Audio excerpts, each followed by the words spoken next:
Breaking news. US officials warn tensions with Venezuela have reached the most dangerous phase yet. That alert spreads fast across the country, but no one knows the real shock is only minutes away. At 3 a.m. local time, the sky over northern Venezuela looked quiet. No storms, no aircraft, no warning.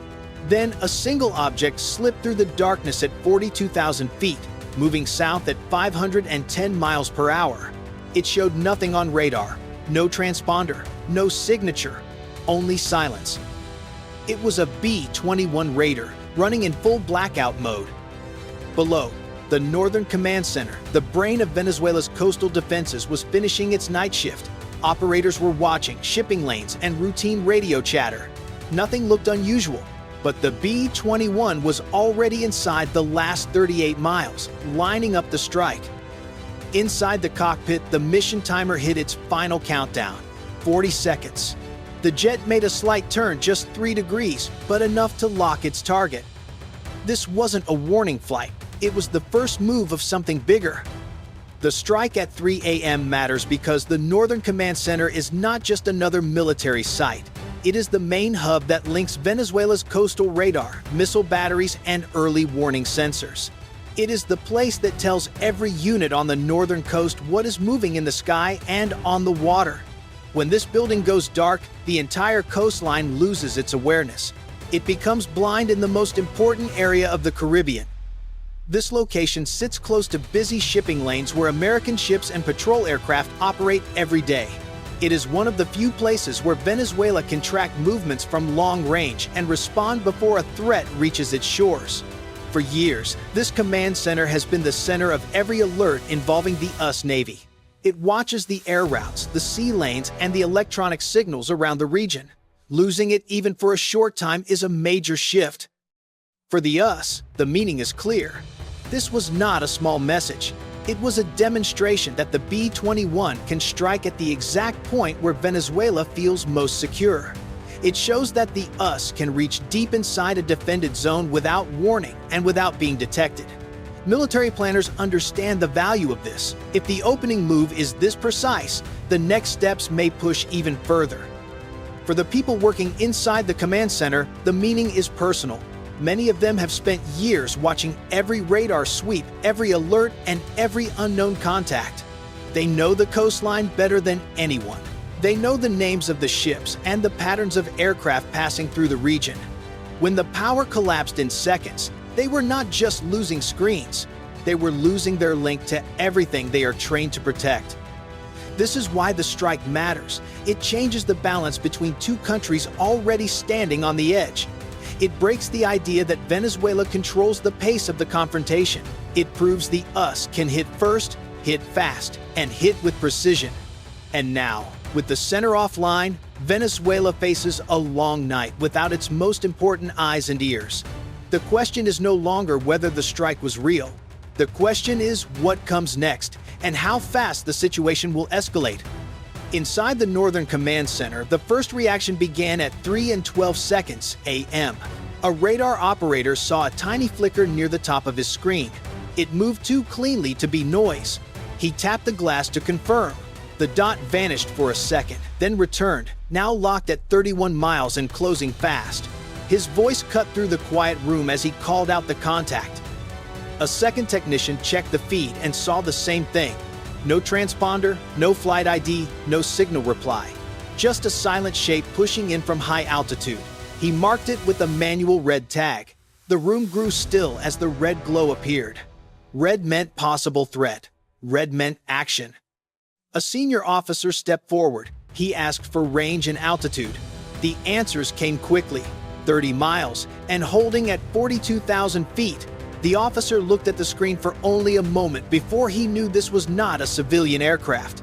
Civilian planes follow lanes. They talk to towers. This one did neither. At 3:20 a.m., the shape jumped forward on the radar. The system switched to combat mode. Lines thickened. The quiet alarm changed into a sharp two-tone warning that filled the room. The officer reached for the secure phone to alert higher command. Before he spoke a word, the overhead lights flickered twice.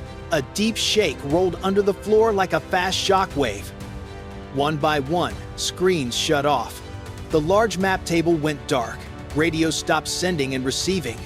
The command center lost everything that made it a command center.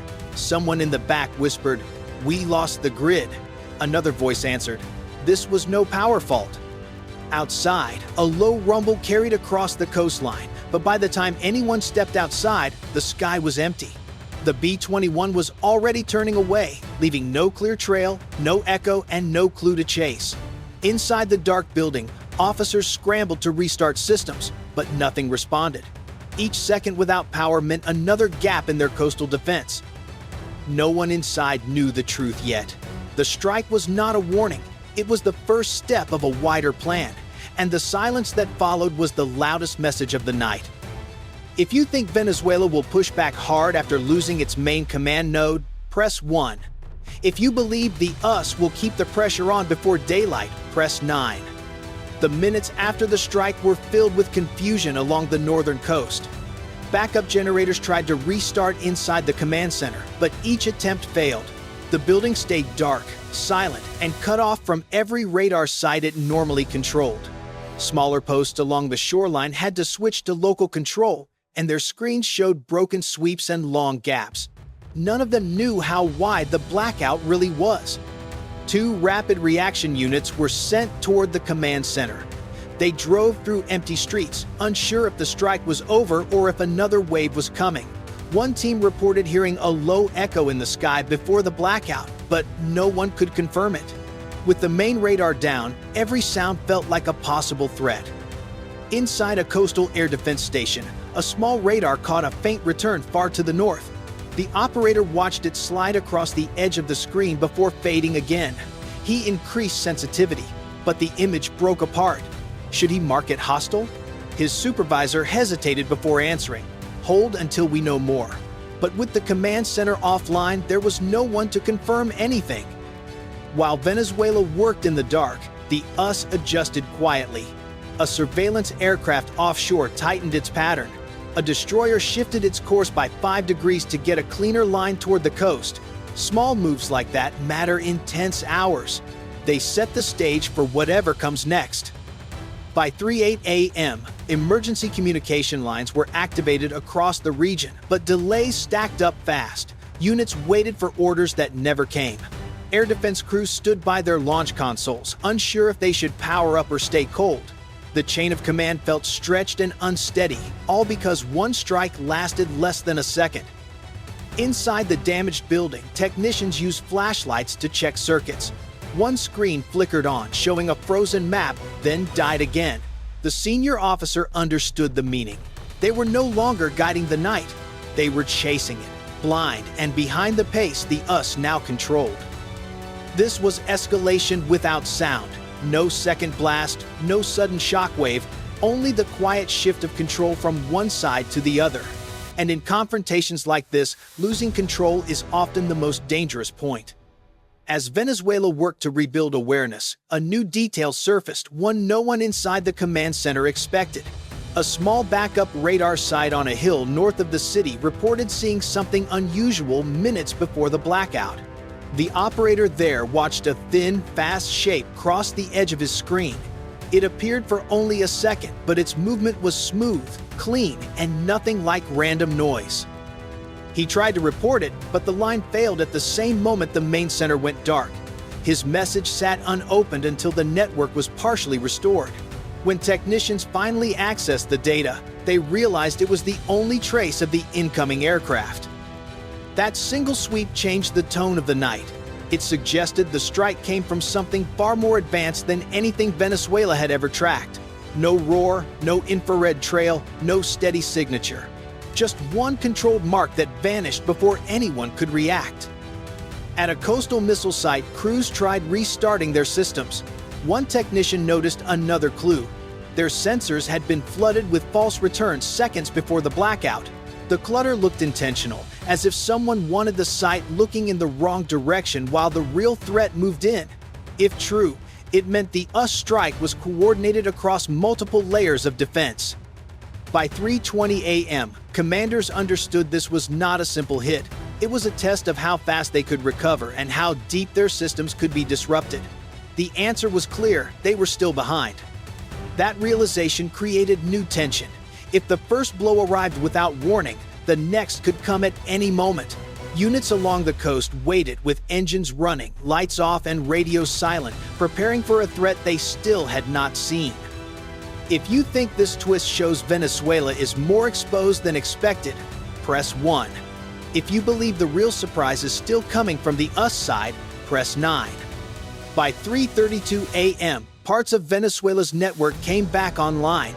A few radar screens lit up inside the command center, showing broken sweeps and scattered dots that did not match any known aircraft. Technicians leaned in, trying to tell real signals from noise. One operator noticed a steady pulse far offshore. 2 more stations detected the same thing. Whatever caused it was not moving. It held its position with intent. The senior officer ordered the signals mapped. When the lines connected, they formed a wide arc across the northern approach. It looked controlled, almost like a surveillance line created during the blackout. The room went quiet. If the US placed this arc while the center was down, Venezuela had lost awareness of its entire northern corridor. Outside, rapid reaction teams reached the damaged building and moved through dark halls until they entered the control room. Officers inside struggled to restore systems with unstable power. The teams reported what they saw outside: the blackout, the confusion, and now an offshore pattern that felt deliberate. The senior officer ordered coastal defenses to prepare for a second strike, even without clear confirmation. At a missile site down the coast, crews restarted their consoles. A faint shape appeared on the screen, holding steady in the north. The crew chief hesitated. Without the main network, he could not confirm the target. He asked for verification. The answer came fast: "We cannot confirm. Network unstable." Seconds later, the shape vanished. Far offshore, the US destroyer that shifted course earlier had a clean view of the coastline. Its sensors tracked radar gaps and slow recovery rates. The ship did not fire. It simply watched, waiting for the next move. Inside the command center, commanders understood the danger. The blackout gave the US a window to reposition without resistance. Venezuela was still behind the pace set by the first strike, and each minute widened the gap. They feared the next move might already be forming beyond their reach. The climax of the night was not a blast. It was the moment both sides recognized the new reality. The US controlled the rhythm. Venezuela could only react. What comes next will decide how far this confrontation goes. If you think the second strike will hit before sunrise, press 1. If you believe Venezuela will act first, press 9. When the first light reached the northern coast, Venezuela was still trying to rebuild what it lost in seconds. Engineers moved through the damaged command center, checking cables and replacing burned systems. Some screens came back, but the picture was slow and unstable. Radar sweeps were delayed, breaking apart before they could form a full image. It was clear the blackout had hit deeper than anyone expected. Across the coast, units reported confusion from the night before. Missile crews said they waited for orders that never arrived. Patrol teams saw movement offshore but had no guidance. Even senior officers admitted they were unsure who was in control. That uncertainty was the most damaging part of the strike. It showed how fast the system could fall apart. The US used the quiet morning to tighten its position. Surveillance aircraft adjusted patterns to watch the coastline. A destroyer offshore continued to track recovery without crossing any line. The message was simple: the US did not need a second strike to keep Venezuela on edge. The first one had already changed the balance. International analysts reacted quickly. Some called the operation a warning. Others said it looked like the opening move of a larger plan. Nearly all agreed the blackout exposed major gaps in Venezuela's coastal defense. If a single strike created this much confusion, a second could break the network completely. Inside the command center, the senior officer stepped outside as crews cleared debris from the entrance. The building stood, but its purpose had been shaken. He knew recovery would take more than restoring screens. It would take rebuilding confidence, something far harder to repair. By mid-morning, officials prepared a public statement. They planned to say the systems were stabilizing and the threat was under control. But inside the military, no one felt that way. They knew the next hours would decide whether the confrontation slowed down or escalated into something far sharper. One thing was certain: the US now held the advantage, and Venezuela had little time to decide its next move.